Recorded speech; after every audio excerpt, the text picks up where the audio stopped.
You are listening to Overdoing It, the Rhode Island Library podcast.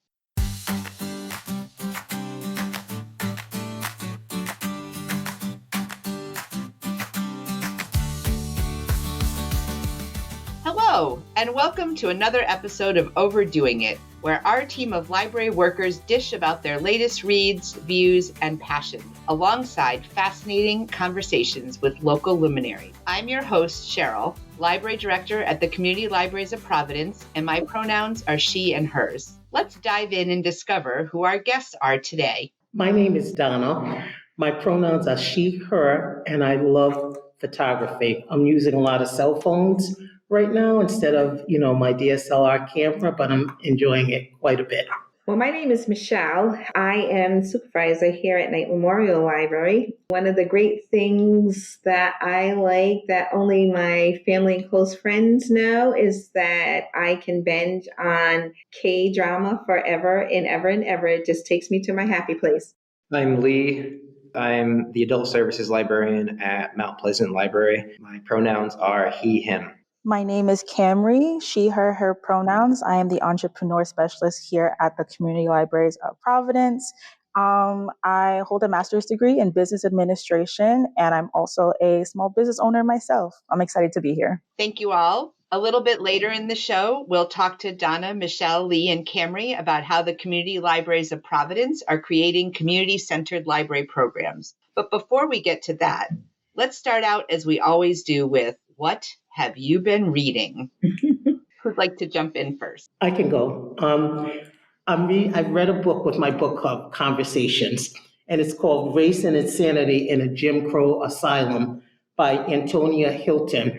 It was a very tough read, but necessary. And it had to do with an asylum that was in Maryland, 93 years old, and what took place. It was segregated, mainly African Americans. And it was tough, what happened behind the walls. Sometimes it could be a bit gruesome. So that was really tough for me. The author wrote the book partially is because she wanted to learn about her own family's experience with mental illness. So that was something inspirational for her. Awesome, thank you. On a lighter note, though, I started to read The Life-Changing Magic of Tidying Up, the Japanese Art of Decluttering.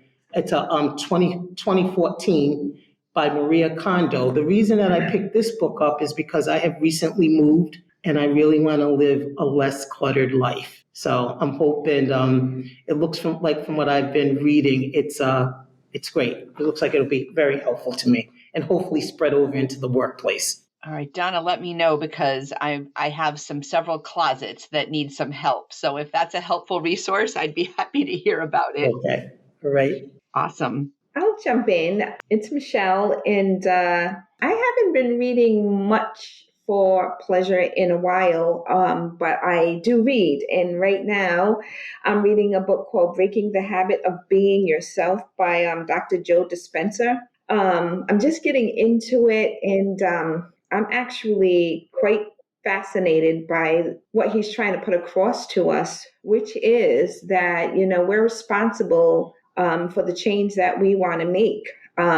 We're actually responsible for all the changes that happen to us in our life just by thinking our thoughts, feeling our emotions, and then kind of putting that kind of frequency and vibration out into the world. And to put it in my own words is that those thoughts and those emotions that you put out there by frequency and vibration turn around. Well, they're accepted by your universe and they kind of like are boomeranged back at you.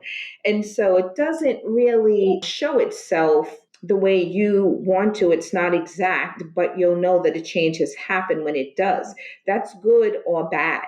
And so I am actually loving the book. It also talks about how at the beginning, the mind leads you and the body follows, but over the years, the body becomes the leader and the mind follows.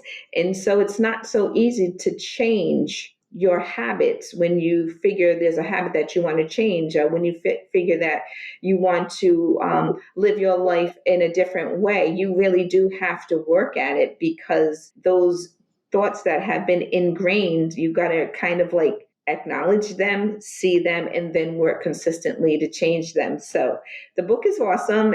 He's an awesome writer, and that's what I'm reading right now. It's funny that you mentioned, Michelle, that you haven't read for pleasure in a while, because I completely relate to that.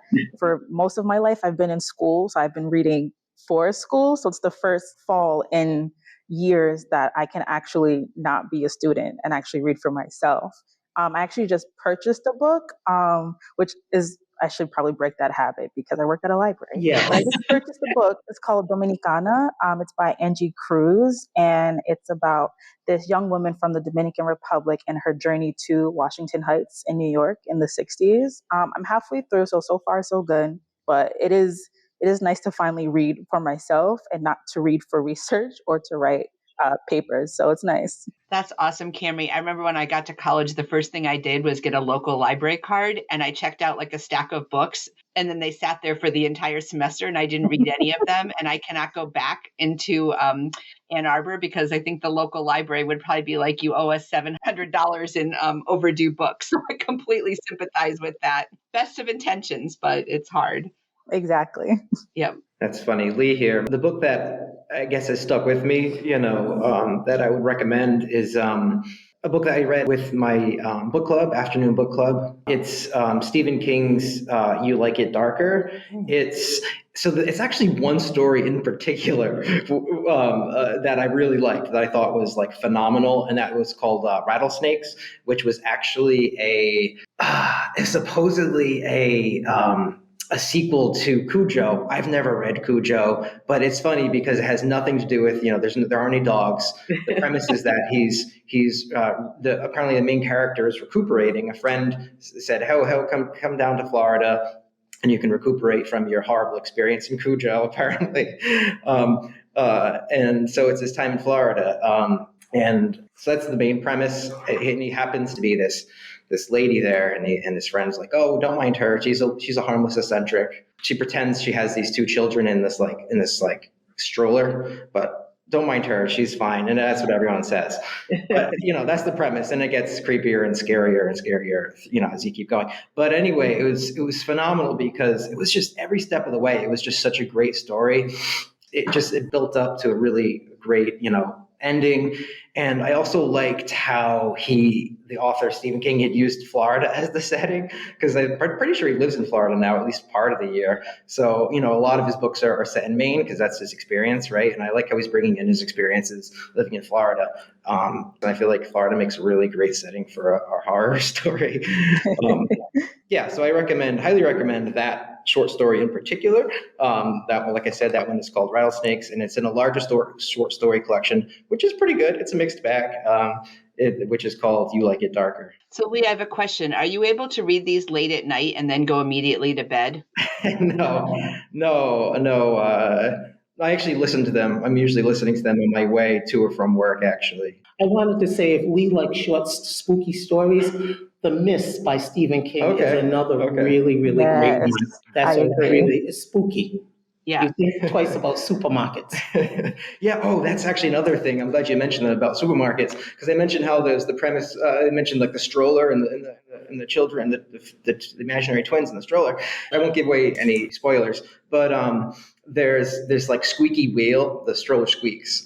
And there was a story time happening in the library. I was just at my desk or whatever, and I think folks were either entering or exiting from the story time, and I heard a squeaky wheel of the stroller. And man, it really creeped me out for a second, because that's what I'm getting at. This short story was so good that all of a sudden it brought me back to this story, But, that's funny. Yeah. When I read The Silence of the Lambs, one of the only scary books I've ever read, I always read late at night. And so I had to pick up like People magazine or something afterwards so I could like turn my brain off before I fell asleep. For me, I've read 2 books recently by Rhode Island authors. One is actually a book for middle school. It's Are You Nobody Too by Tina Kane, who was the poet laureate of Rhode Island. And it's a story in sort of prose poems. But what's really wonderful about it, it's a girl, she's going into a new school. She's adopted from China. And so she was in sort of an exclusive private school, and she has to transition to a school that is mainly students who are born from Chinese parents. And so she sort of feels like a fish out of water because her home is, she lives with her white parents who adopted her. So she's having to adapt to this new culture, new environment.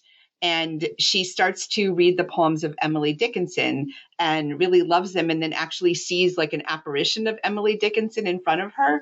But she's kind of a quiet kid. And what's interesting about this is it's set just after COVID. So it's one of the first books that I've read that's really contemporary, that sort of puts COVID and how people experience COVID, especially young people, into context. So it was quite interesting around identity and around reading and around fitting in, figuring out who you are. And what I liked about this is Tina Kane really incorporates a lot of the adults. So I thought it was interesting for me as an adult. I'm also an adoptive mom.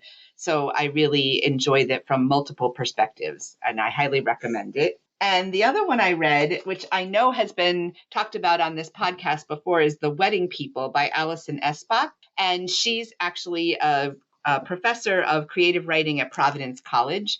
And this book is set at a very fancy hotel in Newport, Rhode Island. And it's the meeting of two women. One is a bride. She's about to be married. She's got a whole week long of festivities planned. And the other is a woman whose marriage has just recently fallen apart. And she shows up in one outfit with very fancy dress, very fancy shoes. She's actually planning to end her life. And the two meet each other. She's not actually supposed to stay there because the bride had booked the entire hotel. So it was only supposed to be wedding guests. So there's this one woman who's like at this very low point, who's going to live it up for one more night.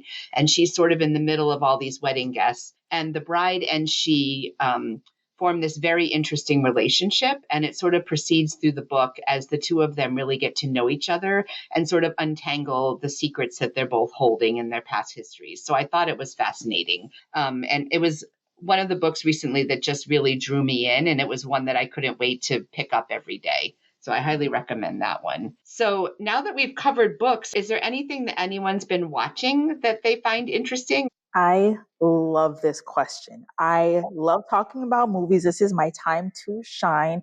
Any opportunity I get to talk about movies and be like pretentious about it, like that's for me. And I almost exclusively watch horror films or thrillers. And over the weekend, I watched a Netflix original. It's called It's What's Inside. So that was actually really good. And Oddity, which is an Irish horror film. And I enjoyed both movies quite a bit, but I won't talk too much about it. But you can look at my Letterboxd profile if you want to see my very long-winded reviews online. Awesome. I think I want to follow Khamry. I'm kind of new to Netflix. I've been paying for it for too long, but finally started to watch it. And I know this is a little campy, but I loved Lost in Space as a child, and they have a Netflix Lost in Space, and it is so good. I don't know if anybody remembers Lost in Space, but there was Dr. Smith. He was kind of the evil character. Now it is portrayed by a woman who is kind of taking on his identity, and she's always trying to, she's causing trouble all the time. The Robinsons, the family, they take a blind eye to her, but finally they figure out who she is, and between her and the robot drama and going to different planets, it's just great. Camry mentioned horror films. I like horror, but I don't think I could ever watch one. So Lost in Space is probably like the best for me. All right. So I feel like I'm very late to this party, but did any of you watch Brooklyn Nine-Nine? Yes. I just recently discovered it like a month ago, and I am burning through it because, number one, I love that the episodes are 22 minutes long or 21 minutes long without the ads. It is so funny, which caught me by surprise. And every time it ends, I look at my husband, I say, I just love these characters. And he's like, really? How can you love them? Like they're, some of them are a little prickly or a little strange. And I just love that there's, it's in this police precinct in Brooklyn, but each of the main characters, each of the detectives has their own personality, their own quirks. but they truly love and support each other in their own way. And I just find it like fascinating. And now I just got into a series of 4 that are like all linked. So we just shot from one straight into the other last night. And I thought there were only 4 seasons because that's all there is on Netflix. But then I looked it up and there's 8 seasons. So I have to find the other 4 because I was about to have to slow down. But anyway, I know I'm late to this party because it was like started in 2013, but I had never heard of it. But I love it. Brooklyn Nine-Nine. Great. You mentioned Brooklyn Nine-Nine, and I've been watching a lot this weekend. We had over Thanksgiving and so on. But it reminded me of all things, Hot Frosty. I also just watched that. And the reason why that one always came to mind was because one of the actors in Brooklyn Nine-Nine, I'm not sure of his name, but he's in Hot Frosty. He's like one of the cops. Okay. But it's funny. It's funny. I don't know. It's silly. There's romance, I guess. Yeah, there's romance. But yeah, it's just like Frosty, except Frosty is hot. Which is ironic, a hot snowman, right? Yeah. I have a lot to say about it, but I also can't say much because I also watch those movies often. And I always talk smack about it, but there I go again. I watch more of it. So, Yep. Well, I talked about watching K-dramas, and there's 2 K-dramas that I binged on over the Thanksgiving holiday. One was The Trunk, and that was really good. I won't mention it, so maybe people can watch what it's about, but it was very awesome. And the other one is a period piece called The Pearl Girl, which is about it's a Chinese flick, and it is about people that were enslaved to die for pearls. And so I finished them both, and then I went on to watch Madness. Did anybody watch Madness? That's new to Netflix. No. Madness, I thought, was so good. They're all kind of new, so I feel like in my family, it's like, don't say a word, don't tell me anything. And so those are the 3 that I've been watching, and I don't want to let anybody know what they're about, but I will give the title so you can kind of go and check it out and see if you like them too. I'm adding them to the list. Yes.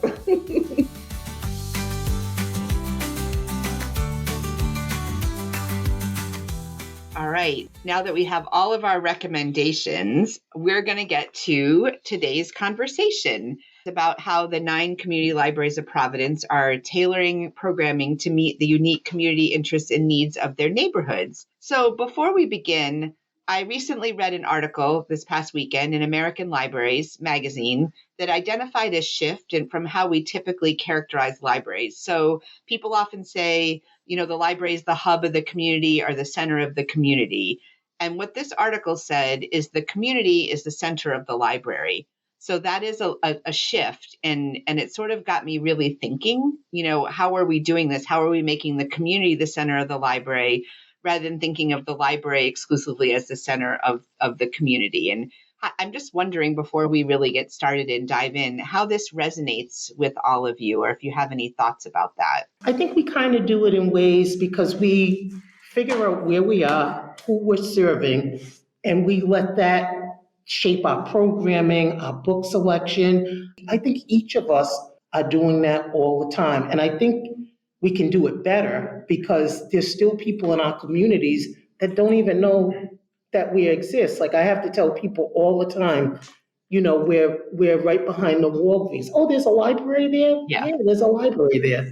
Yeah, I could agree with that, Cheryl. I think that that we rely heavily upon the community to kind of generate what we do at the library. Like we're generating concerts. We might talk about that a little bit later by what they want to hear.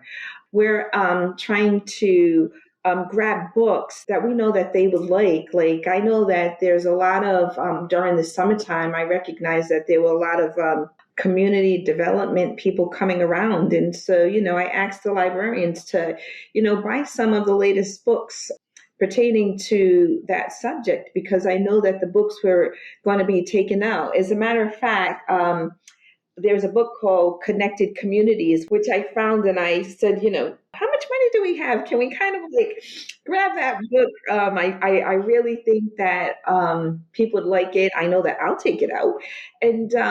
And I took it out and I loved the book. And when I went back to take it out again, which I often do, I couldn't because there was a hold on the book. And I was very excited about that because, again, we're kind of like looking at the community. We have our ears to the ground and we're really trying to kind of feed off the information and the vibe that they're giving us. So, yeah, I can understand that. I always call us the hub of the community, but it is, we're kind of like inside out. Yeah, it does make it a little bit inside out, which is true. And I think we do try and do that. And it can be tricky. You have to have your sort of ear to the ground all the time. Yes. I do think the library should actively reflect, respond to, and grow with the community that we serve, rather than expecting the community to adapt with us and what we offer. The first thing that popped up into my head when I heard that question was how, there was a huge jump in small businesses opening from March 2020 to March 2022, which is fascinating because that was during the pandemic. But seeing this need prior to 2022, we didn't officially offer small business support services. So, given that this was a need in the community that arose, we not that it was our obligation, but to call ourselves a community library, it would just make sense to address that and make sure that we are offering programs and services that they need. Yeah, absolutely. Thank you. So if we're going to dive in a little bit deeper, I would like to highlight the special programs and initiatives that all of you have brought to the community libraries that have particularly resonated with the neighbors in your neighborhood, in your community where your library is. So let's start with you, Michelle. Sure. You've been the supervisor over at Knight Memorial Library for about 15 months. And before that, you were a clerk on the circulation desk at the library. Yes. So in addition to managing the library, you and your family live in the neighborhood, which really gives you a first-person understanding of who lives there. These are your friends and your neighbors. So something our listeners might be surprised to learn is that you are a licensed social worker with years of experience in the social work field. Yes. Not a librarian, but a lifelong user and lover of libraries. Yes. So I'm just wondering if you can share how you think your training as a social worker has assisted you in leading the library team and also in informing the programs and services that Knight Memorial offers to your library patrons. Well, that's big. That's a big one, Cheryl. It is true. I am a master's level social worker, LICSW. I've been in social work / human services for, I believe, all of my working life. So I think it's fitting that I'm sitting here, particularly with the fact that we have brilliant expert librarians that also serve the community here at Knight Memorial. And so I can concentrate on what makes the staff happy. How can I support them, and how can I make the library inviting to the neighborhood that we work in, and that's more than just books and program. It's a vibe. It's a feeling when they walk in the door. I love it when a youth comes in and says, "Hey, miss, can I go in your office and get some candy?" That's the highlight of the day. Right. And also in terms of the programs that we've created, this is Knight Memorial Centennial Year. We've been here for 100 years. And we started off our big bang for the 100-year centennial on May the 14th with a big concert.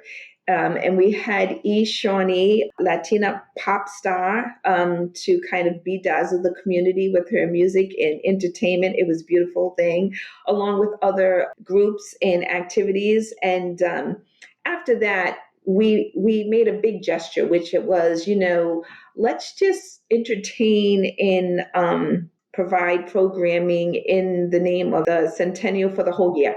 Oh, yeah. Which was a big task, and we're still at it. We'll be at it until May 2025. But there's two programs that I really wanted to talk about that we've been doing really well with. One is we coined the name nightclub. And through the nightclub, we've been entertaining the community by providing them with their music delights. Anything from Becky Bass at the steel drum to Paul Williams with his blues, Tensegrity, which is kind of like upbeat DJ. We've also utilized that platform to partner with other organizations such as Sankofa. And we excited some organizations like the Rhode Island Foundation that gave us money to move on and do more and do more. And the other program is called ABC at Night. ABC at Night stands for Arts, Books, and Conversation. And once a month, we invite a community leader who has a relationship with Knight Memorial Library and Books to come in, and we get to know them on a personal level. We make them comfortable, and we talk to them about who they are, where they came from, how they're related to this Knight Memorial Library in the community, and how did they become the leaders that they became. How is it that, you became this person that serves Rhode Island in the way that you do? And they absolutely love it. We play a little music, we eat a little food, and then we really get down to the nitty gritty, and they really share with us. It's an amazing thing to listen to be a part of, and to see. We have it right in the adult section, so people can walk in off of the street and sit down and like literally listen to some of these leaders. We've had people like Angie Bannerman and Uncomo from the Rhode Island Foundation come in. Linda Kushner, an author that she wrote the book, The Fight That Saved the Libraries.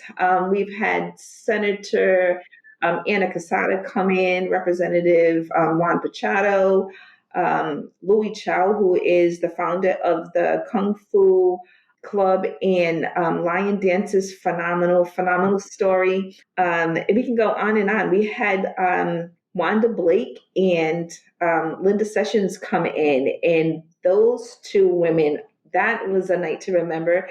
They are the daughters of Edna Frazier, and Edna Frazier, we have a book collection, the Edna Frazier Book Collection, which is the largest African-American book collection in Rhode Island. We have made a very comfortable space and place for the community at large to just come in and, talk to these individuals like their neighbors, like their friends.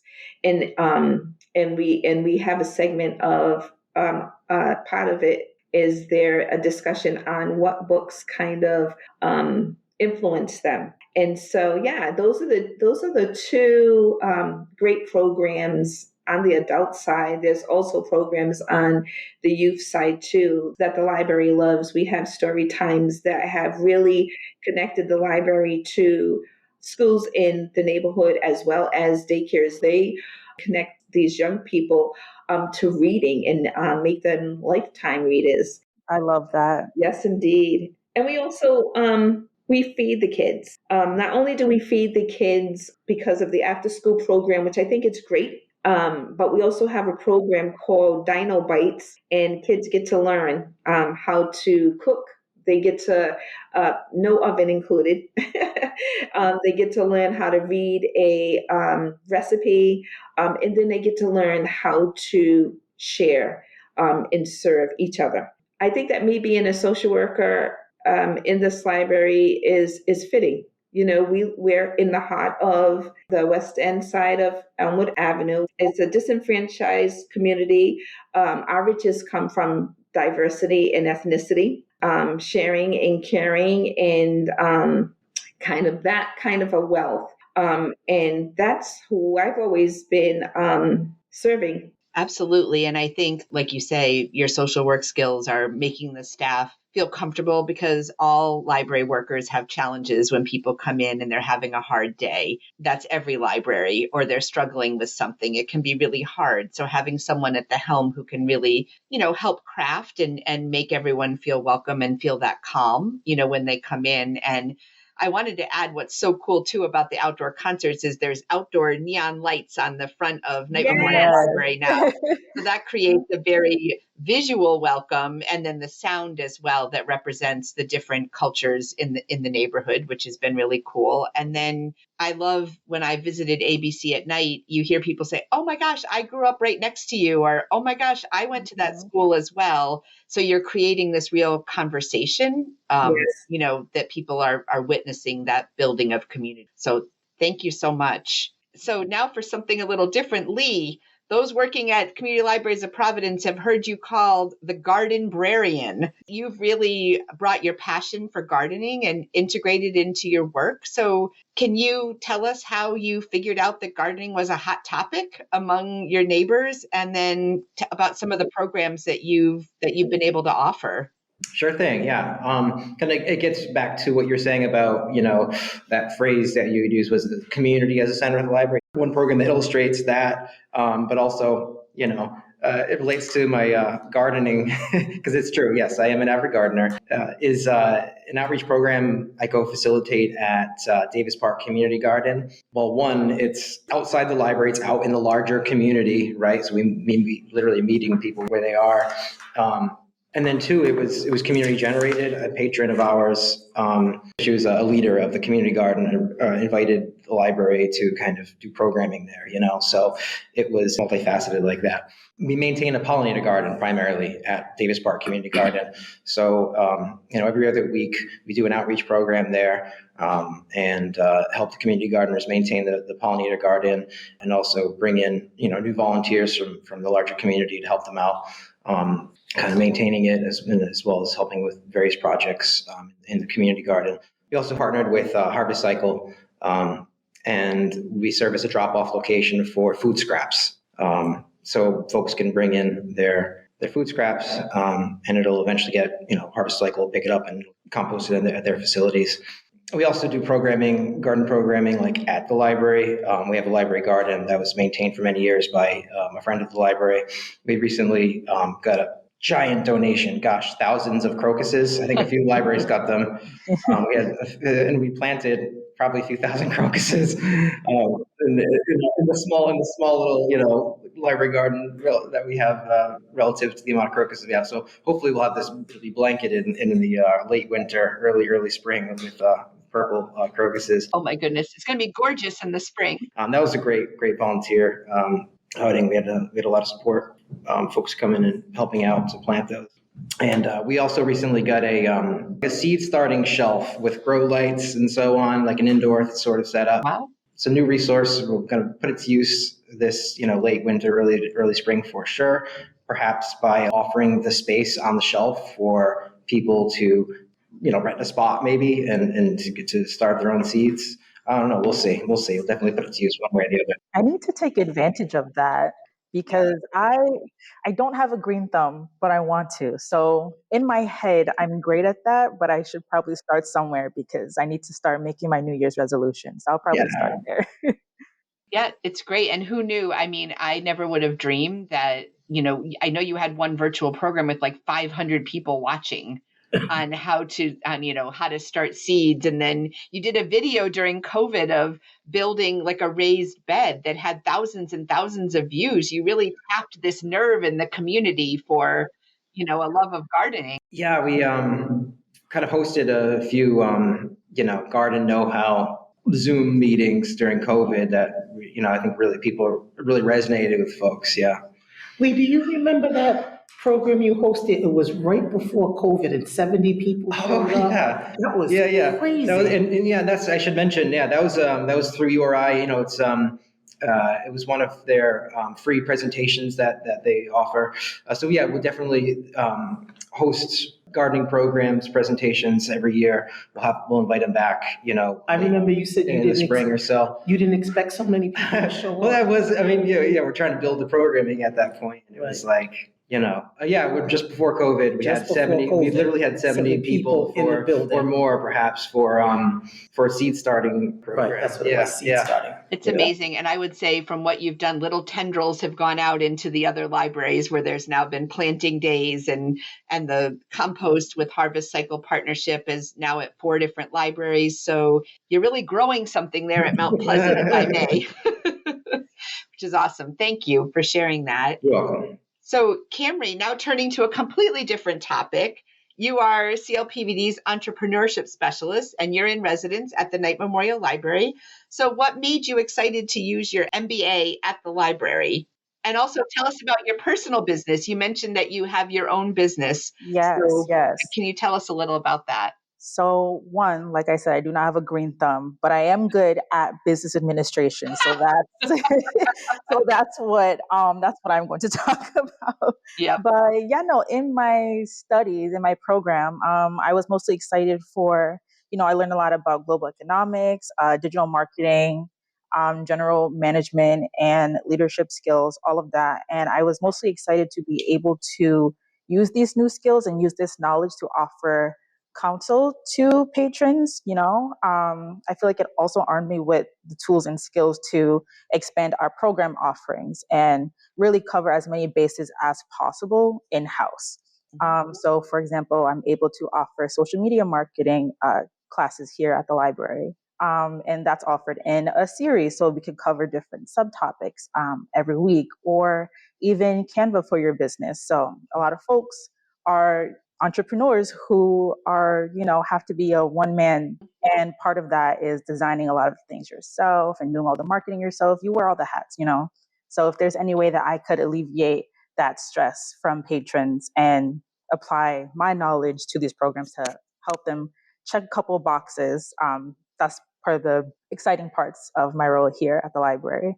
And for my own business, so MBK Beauty, which is a beauty business, it specializes in makeup artistry and selling vegan cosmetics at retail, which also started during the pandemic. I know I mentioned a little bit of that earlier in the podcast, but that also started during the pandemic when makeup artistry services were not exactly a thing during the pandemic. We couldn't get within 6 feet of each other. So that wasn't happening at all. So I had to make a little bit of a pivot to more of the retail side of things and selling products. But before that, I had no business experience. And with that, I've kind of used my business as an example of both what to do and what not to do. I always see failure as being the biggest teacher. So I use a lot of my own missteps and my own mistakes to apply that to the programs here and the consultations here to kind of help entrepreneurs avoid the things that I did that I would go back and change, or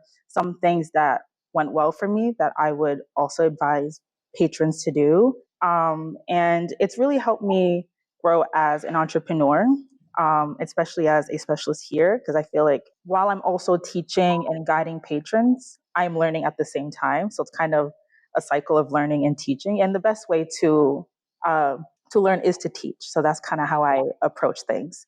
But my approach here at the library is more like, the things that I didn't get to have as an entrepreneur, or things that I didn't know about, I get to bestow upon all the patrons and small business owners that come to visit me. Yeah, that's great. And who is the primary audience? Who are you seeing? What types of businesses or who's coming in? Yeah, so while we serve a bunch of different folks with different walks of life, our audience is primarily underserved populations and communities.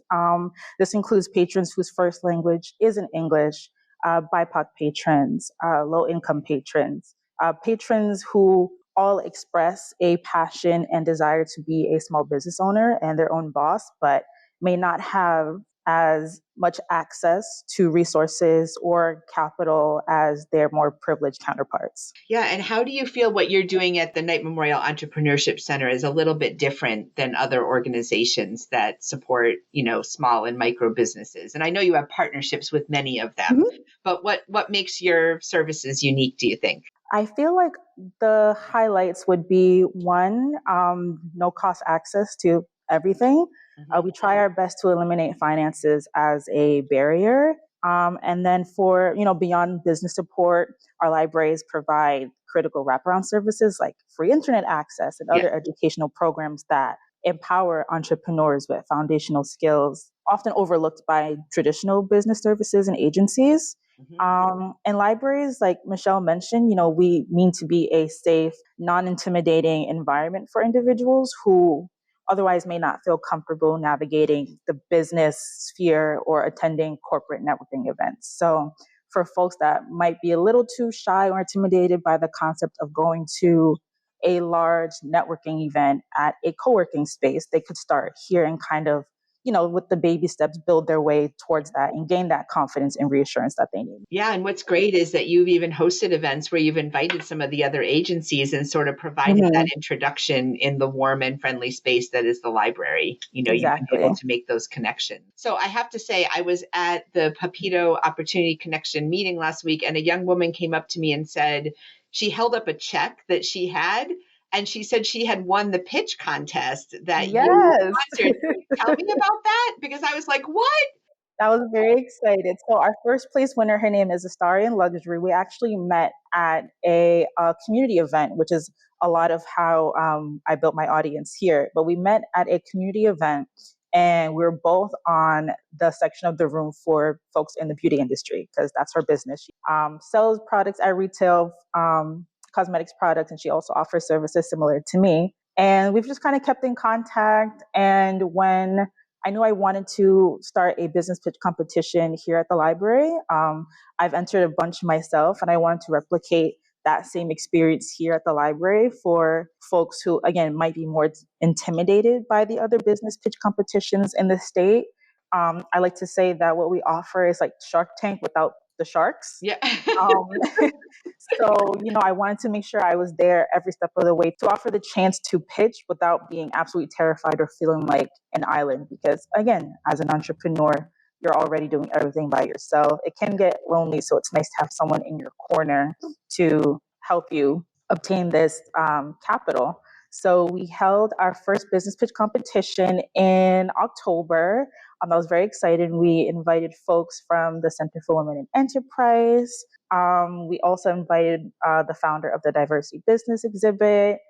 It was really nice. The community members who weren't even part of the competition or didn't know the participants came out to support, which was really nice. It was amazing to see how many people showed up and showed out, and participants who wouldn't have otherwise signed up for a business pitch competition put themselves out there and talk about their business so passionately was so inspiring. And even for someone who hates public speaking, myself included, it was nice to be a part of, for sure. Yeah, well, I could just see the joy on her face and the success. So it's a ripple effect out there. Exactly. And she was telling the entire table about how she had won this. I love that.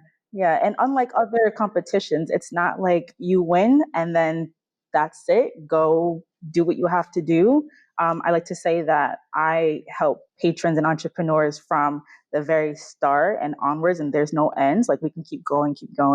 So even now, like, I will meet with those patrons if they have any questions, or if I don't know the answer, I will find the answer and then I'll get back to them. And Kim, can you toot your own horn a little bit and talk about your pitch competition and how you paid it forward?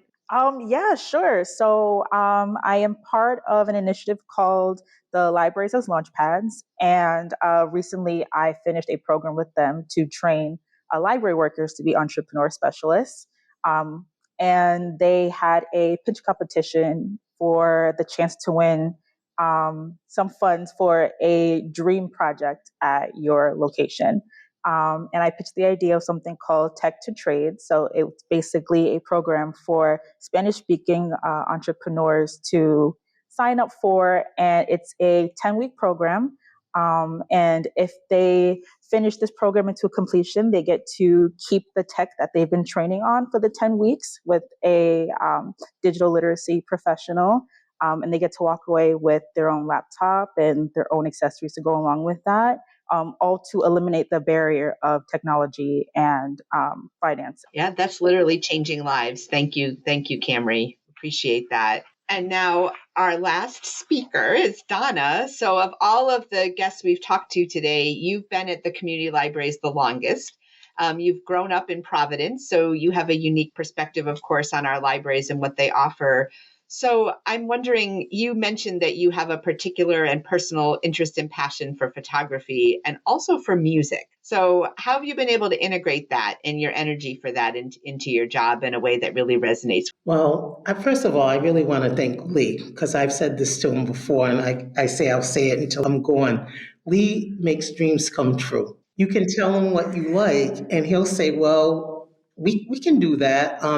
Chris Craig, a journalist from the Providence Bulletin, I think it was pre-COVID, did a photography series on Black women in business. And we hosted it here. We signed up for it, and it was quite a hit. I mean, people was like in front of our circulation, kind of in the middle of the library, and it became quite a hit. So I remember saying to Lee, "Oh, I wish I could do something like that."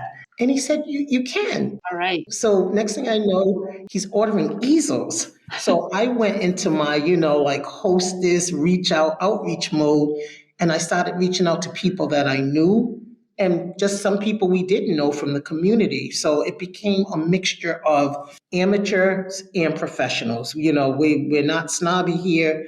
Anybody who has a talent and they want to show it, we host it up. So that started that. And I also do a little professional photography myself. I call myself a cell phone photographer at this point, probably the last 7 years. And I think I do a good job. A couple of things have been published. People seem to like it. So that, we did that. And from that, we do an artist talk. So after the artists exhibit, probably in about 3 months, we do a talk. I feel like the Oprah of the artist talk. You are, yes. And we sit at a table and I ask them questions about inspiration. How much does it take to fund your hobby? What's your favorite thing? And it usually goes really well. I found that many artists are very humble. I had one person who is so amazing. She didn't want anybody to come to the exhibit. Her mom did come because she was really shy. So sometimes we have a lot of people, sometimes we don't, but we always have a good time. As far as the music is concerned, I used to be involved with, I'm going to call it a legendary club, was the Roots Cafe that was downtown, and it was run by Len Cabral, his brother Allie, and some friends. And it was an amazing place. Every Tuesday was strictly jazz, and Sunday was jazz blues jam. You got to see the most amazing talent there. So I was like, maybe we should, bring a little music to the library. So here we are, 10 years into the future. We've had people here from Joe Potenza and Evening Sky with Tish Adams, Leland Brown. We've had Paul Alexander Williams, the late Mibit Threats, who was an amazing bass player. His was the 9th concert, I believe, right? Lee was the 9th concert we had. Sounds right. Yeah. I think that might have been our biggest group. His family came out. It was a beautiful tribute. So I just asked myself, we can't go wrong here. Who doesn't love art and music? Right. Even if you don't like both, you like one. So it's a win-win situation. And I'm glad Mount Pleasant has put music on the map, and now other places like Michelle is doing music, and she's done some really cool stuff, not only inside, but outside. So yeah, that's how my passion has kind of morphed into programming at Mount Pleasant. And I think we, and I don't say just myself, but we do a really good job from the staff who, before we weren't open all the nights, we'd have people volunteer on that Wednesday night we weren't open and, set up our snack table, do decoration. So it's a branch initiative. Yeah, you make it so special with refreshments and decorations, and it just looks like you've just come into this really special place. Thank you. Yeah, where clearly you honor and are respectful and it's a passion. Right. So, I just think the libraries, as you said, Dhana, they've really embraced arts, culture, business, and even Khamry, the Makers Fest, Makers Markets that have been hosted at all of your libraries, highlight local artists and entrepreneurs and the products that they're creating and make them available for sale. And we really do try and celebrate our local arts community in all of its forms and to make it available to everyone in the community to come in. And it's had an amazing response. So it's been really exciting. And you were really a pathway, a wayfinder, in doing that and starting the jazz concert and creating a space for that community who so loved the Roots, to continue to come together and be in community. Right. Yeah. So thank you all so much. So we always wrap up the show with a segment called The Last Chapter. where we talk about a library or a bookish related question. So today, as we are entering a multi-holiday season, I wanted to ask, what books do you give the most? And it could be for any occasion, or just like, hey, I read this, I really want you to read it. Which book have you kind of passed on or given the most? Lately, I've been going to a lot of baby showers and kids' birthday parties. So I'll start with those. It's a tie between Pinkalicious. I also have a niece now, so she'll be getting her first Pinkalicious book. Her first book that's not a board book to chew on. So Yeah. I'm excited for that. And also, there was this book that I loved so much when I was younger that I read multiple times. It's called The Miraculous Journey of Edward Tulane by Kate DiCamillo. I was so obsessed with it. I made it my whole personality. Oh, yeah. My daughter dressed up as Edward Tulane when she had to be a book Stop character it. in first grade. Yes, because we read Stop that it. together out loud and we both loved it so much. I'm obsessed. Yeah. Yeah, I would say for children, I always give The Very Hungry Caterpillar, which is a classic book, but it has everything in it. It was the very first book we read to our daughter. So it just has a really special place in my heart. Yep. My grandkids always get the Dr. Seuss, all the places we will go, or you will go. And as for adults, I always kind of lean towards spirituality. Just kind of like unique books that talk about chakras and meridians and all that good stuff. The I Ching, even tarot. I've got a daughter who's fascinated by tarot, so that's exactly what she gets at Christmas time. Lots of that. So yeah, everybody kind of gets that meditative spirituality book from me. They know me for it. And then the kids, I kind of like, Dr. Seuss is always a winner. Donna or Lee? I'm going to give A Beginner's Guide to Rug Tufting by Kristen Przorsky. I'm guilty. It's a plug for one of our programs. But no, and after you read the book, then you can come in and you actually don't even have to read the book, but it is a great book though. It is a great book for if you want to learn more. But you can come in and learn how to tuft with us without any prior knowledge. We'll set you right up. You can learn how to design and make a rug. And that is a super cool program that I am going to sign up for sometime. Sounds great. That sounds fun. I'm going to add gardening and rug tufting to the skills I want in 2025. There you go. I have a book. It's called The Best of Both Worlds. And Matt Brown is an internet sensation. So this is a cookbook. I mean, we're in the holiday season. It's probably going to start getting cold. So people are going to want to cook in their kitchen. And there's such things as shrimp and grits, crock pot, goulash, sweet potato pie, just everything.